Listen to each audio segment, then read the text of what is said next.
स्वय हिताय पर सुखाय। एक ऐसी नीति है जिस नीति में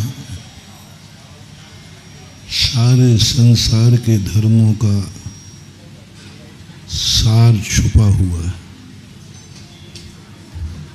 समस्त साधु संतों के भावों का सार छुपा हुआ है। संक्षेप में कहें तो यही धर्म है, स्वय हिताय। वह कार्य करो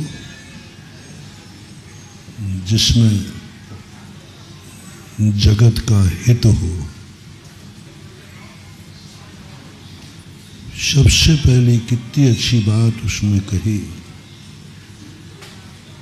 किसी भी कार्य को चाहे तुम स्वयं करो अथवा दूसरा तुम्हारे लिए करे, तुम दूसरे के लिए करो। तीन प्रकार से व्यक्ति कार्य करता है। एक तो अपने लिए कार्य करता है, एक दूसरे के लिए कार्य करता है और एक दूसरों से अपने कार्य करवाता है। तीन प्रकार की व्यवस्थाएं व्यक्ति के जीवन में कभी न कभी आती हैं, कभी न कभी आती। 90% तो स्वयं के कार्य स्वयं को ही करना पड़ते हैं। स्वयं की व्यवस्थाएं स्वयं को ही करना पड़ती है। स्वयं के किए हुए कर्मों का फल स्वयं ही भोगना पड़ता है। प्रकृति पहला यही नियम बनाती है,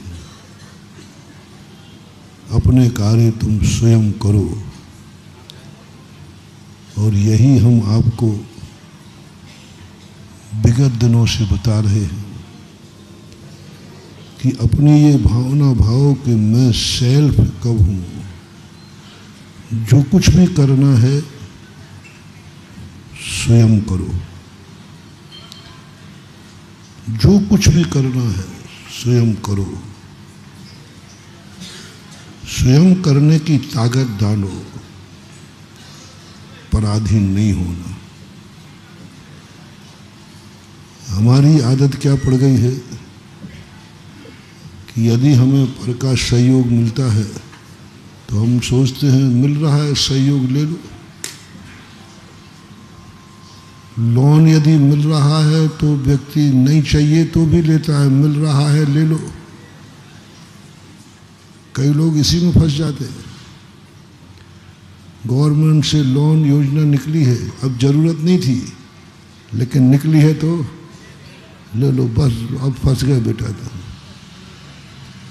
कोई तुम्हें कर्ज दे रहा है, अब दे ही रहा है महाराज जी। यदि कोई कहे भैया 1 लाख रुपया ले लो और ब्याज भरी लग जाएगा थोड़ा बहुत, तो बोलो यदि कोई घर बैठे तुम्हें ऋण देवे, घर बैठे, तो ले लोगे कि नकार दोगे? 90% तो ले लेंगे कि भैया मिली, घर बैठे दे रहा, वो खुद कह रहा है ले लो। ये तुम्हारी जो आदत है यह सबसे बड़े कमजोर व्यक्ति की है। बिना ब्याज का भी कोई ऋण देवे तो नहीं लेना चाहिए। बिना ब्याज का तुम्हें कोई जरूरत नहीं है, तुम पूर्ण समर्थ हो, फिर भी बिना ब्याज का पैसा मिल रहा है, लेकिन वो ऋण है, वापस करना पड़ेगा। नीति कहती है नहीं लेना, जरूरत ही नहीं, ले लिया। वो ऋण जो तुमने पैसा लिया है, महाराज जी मिल रहा है पैसा तो क्या बुरा है, ब्याज भी नहीं ले रहा है, नहीं, वो 1 लाख रुपया तुम्हारे करोड़ों रुपये को नीचे ला देगा। वो तुम्हारी क्षमता को खत्म कर देगा, तुम्हारी शक्ति को कम कर देगा।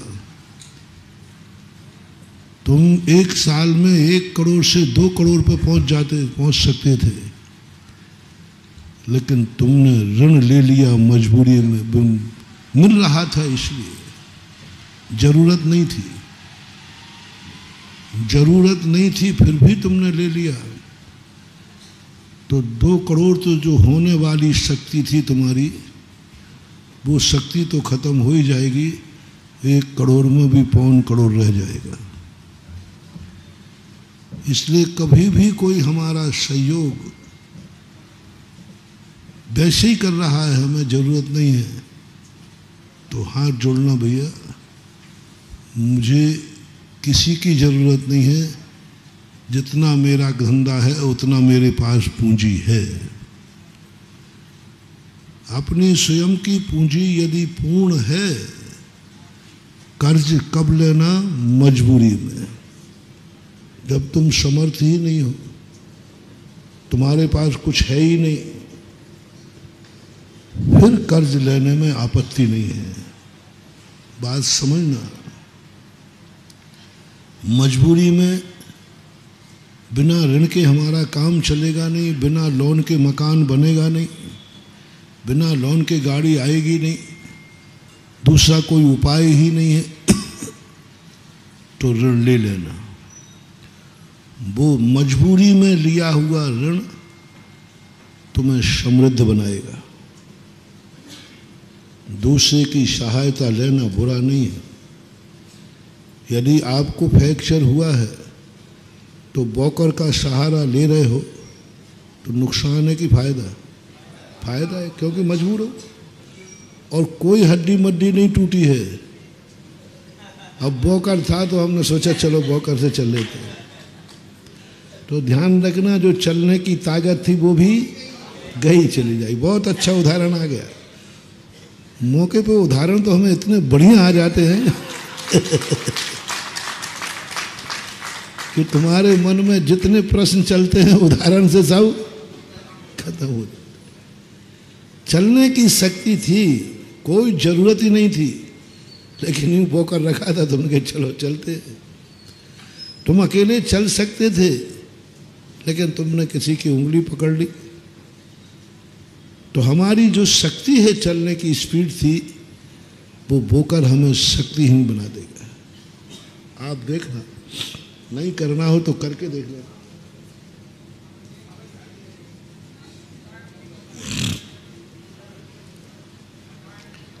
छह महीने तक एक फ्रैक्चर वाला ब्रोकर से चला, उसका ब्रोकर छूट गया। अब तुम्हारी हड्डी पसली कुछ नहीं टूटी, तुम बहुत अच्छे चल रहे हो, और 6 महीने ब्रोकर से चल के देख लो, आपकी स्पीड क्षमता कम हो जाएगी। ब्रोकर से चलना उठा उठा के, यही नीति है सारी दुनिया में। हमें ऋण नहीं चाहिए, हमारा काम चल रहा है, तो कोई फोकट में भी ऋण देवे तो नहीं लेना चाहिए। जय जिनेंद्र, अगर आपको मेरी वीडियो अच्छी लगती है तो प्लीज़ मेरे चैनल को लाइक करें, शेयर करें और सब्सक्राइब करें। Thank you.